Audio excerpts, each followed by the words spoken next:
A Federação do Comércio de Bens, Serviços e Turismo do Rio de Janeiro afirmou que o piso salarial de comerciantes no estado tem sido reajustado através de convenções coletivas. Essa notícia destaca inclusive no nosso site. A afirmação contraria falas de candidatos ao governo do Rio de Janeiro no debate realizado no último dia 7 na TV Bandeirantes. Na ocasião, postulantes ao cargo disseram que o piso salarial de comerciantes fluminenses está congelado desde 2019. Segundo a FEComércio, os ajustes recompuseram o poder aquisitivo do piso salarial nesse período, sem a necessidade da interferência do Estado. A avaliação da entidade é de que os salários não devem ser reajustados por decreto, pois acredita que isso distorceria a realidade do mercado de trabalho. E sobre isso nós vamos falar agora com Antônio Florencio de Queiroz Júnior, que é presidente da FEComércio do Rio de Janeiro. Presidente, um bom dia ao senhor. Bom dia a todos, eu agradeço a oportunidade de estar aqui para poder esclarecer um pouco sobre esse tema e o nosso posicionamento. Muito obrigado pela oportunidade. Nós aqui agradecemos a sua entrevista, então para a gente poder entender como é que é feito esse reajuste do piso do comércio no Rio e quando é que foi feito o último? Existem duas abordagens. O piso regional a que se refere seria um piso para as categorias inorganizadas, ou seja, que não tem representação através de entidades sindicais.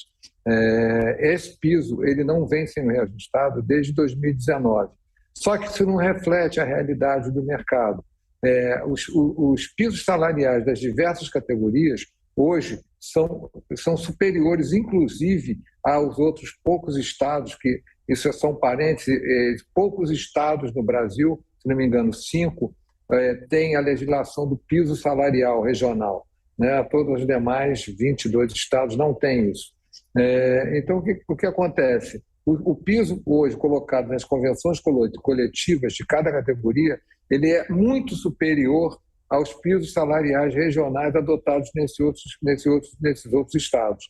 Porque por uma lógica muito simples, se o mercado está contratando, se o mercado vem com vigor, ele contrata a mão de obra com salários muito acima até do que um piso estabelece. E se o mercado não está vigoroso e se estabelece um piso fora da realidade, o que você gera é desemprego. Nós temos um exemplo agora que foi fixado no âmbito federal, o piso para enfermeiras, da enfermagem, e está causando um problema seríssimo nos hospitais que não têm condições de contratar por esse valor. Então, na verdade, quando você artificializa os mecanismos de mercado, o que você causa é desemprego. O que nós temos que trabalhar é por desenvolvimento econômico, geração de emprego, para que aí sim o mercado passe a praticar os salários adequados à realidade que está se vivendo. Agora, mesmo após a pandemia, começou ali em 2020, 2019 foi o último ano sem pandemia, a gente não pode dizer que esses salários estão congelados desde 2019, né? Não, de forma nenhuma. Por exemplo, o piso salarial de supermercados no Rio de Janeiro hoje mais de R$ 1.500. E, no entanto, o piso salarial fixado por legislação em estados que adotam essa metodologia não chega a R$ 1.420. Ou seja, o mercado ele atua de uma forma muito mais real e efetiva do que qualquer legislação que se coloque. Porque essas legislações elas são fixadas, elas adotam metodologias que não levam em consideração a empregabilidade. A pior situação é o desemprego, E o mercado, estando aquecido, o salário vai acompanhar esse aquecimento e os salários vão estar muito superiores a qualquer salário que se fixe através de legislação. Presidente, vamos falar de um dos aeroportos mais antigos do Brasil. A FEComércio do Rio de Janeiro, a Firjan e a Associação Comercial do Estado do Rio entregaram, na última semana aqui do mês de julho, uma carta à ANAC pedindo a intervenção na alocação de slots do aeroporto Santos Dumont na próxima temporada de voos, agora no mês de outubro. Essas três entidades estão dizendo que o aeroporto está operando fora dos padrões, o que compromete o confronto, o conforto dos usuários e também o atendimento de voos internacionais do Galeão. Sobre essa carta enviada à ANAC, assinada com 2 outras entidades para diminuir esse fluxo de voos do Santos Dumont, gostaria de saber o seguinte: o que a entidade FEComércio avalia que deve e por que deve haver essa redução? Olha, o aeroporto Santos Dumont, no momento nenhum, foi planejado para esse volume de voos que ele tem recebido hoje, né? Vamos lembrar aqui que a pista do aeroporto Santos Dumont não comporta aeronaves de grande porte. O que acontece com isso? Os voos internacionais, eles na verdade, que deveriam sair pelo Galeão, eles estão sendo prejudicados porque nas conexões os aviões estão pousando no Santos Dumont e não mais no Galeão. Então, está havendo um desvio enorme de rotas para outros estados, notadamente São Paulo. O que acontece? Você está prejudicando o usuário do Rio de Janeiro e prejudicando um equipamento de ponta, que é o aeroporto do Galeão, um dos aeroportos mais modernos, se não o mais moderno do Brasil, e que está ficando ocioso, subutilizado, e com isso gerando inviabilidade econômica. Vai gerar isso. Tanto que a concessionária ela já sinalizou a entrega da concessão. Então, o que tem que haver é um equilíbrio em relação a isso. Quando você observa o movimento do aeroporto Santos Dumont, é um aeroporto que vem tirando o conforto do usuário. Você tem problema no estacionamento, você tem problema na hora de embarque, você tem problema numa série de atividades que ali ocorrem, porque ele está funcionando acima da sua capacidade. Embora a ANAC coloque que não, que ele funciona dentro da sua capacidade planejada, desculpa, isso não espelha a realidade que se vê no dia a dia. Você tem problemas de toda a ordem de maneira desnecessária, tendo um equipamento como o aeroporto do Galeão, ficando ocioso e com toda a estrutura para poder atender muito bem o usuário, atendendo a sua expectativa em todos os aspectos, inclusive de segurança. Presidente, nós falamos aqui a respeito de 2019, né, o último ano sem a pandemia. Qual é o raio-x, qual é a avaliação que o senhor faz do setor neste momento? Como é que está essa retomada do setor após a pandemia e, claro, também dos empregos?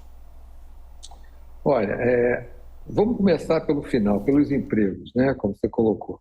Nós vivemos no Brasil uma situação sui generis.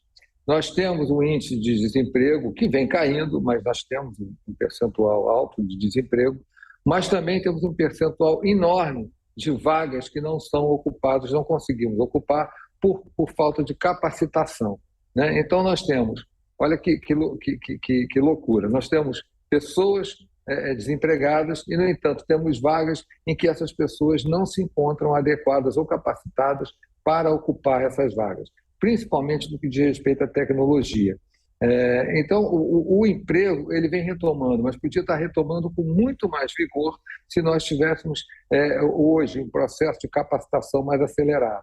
Nós, do SENAC, temos feito um trabalho grande nesse sentido para capacitar a mão de obra para atendimento do mercado de trabalho. O empresariado já vem com algum otimismo em relação ao futuro, né? Em relação ao futuro, principalmente o setor de serviços está bastante otimista em relação a essa retomada que já vem acontecendo. Mas, olhando adiante, existe uma expectativa muito positiva por parte desse setor para que nós retomemos a economia como um todo. Nós temos que lembrar que o mundo inteiro vem enfrentando problemas de abastecimento na cadeia de fornecimento, né, por conta da pandemia, em que matérias-primas passaram a faltar no mercado e também foram interrompidas algumas produções. Até que essa retomada, até que isso normalize, nós vamos enfrentar um problema como inflação, por exemplo, e falta de matéria-prima. Mas existe uma tendência de médio prazo, não é tão curto, para que se retome a normalidade. Eu gostaria só de focar um pouquinho mais nessa pergunta, por favor, presidente. O senhor falou prazo médio. É possível até estimar quanto tempo isso? Porque a gente vê que o terceiro setor no Brasil, em vários lugares do mundo, foi fortemente afetado por conta da pandemia, né? Simplesmente tiveram de fechar as portas. Sim.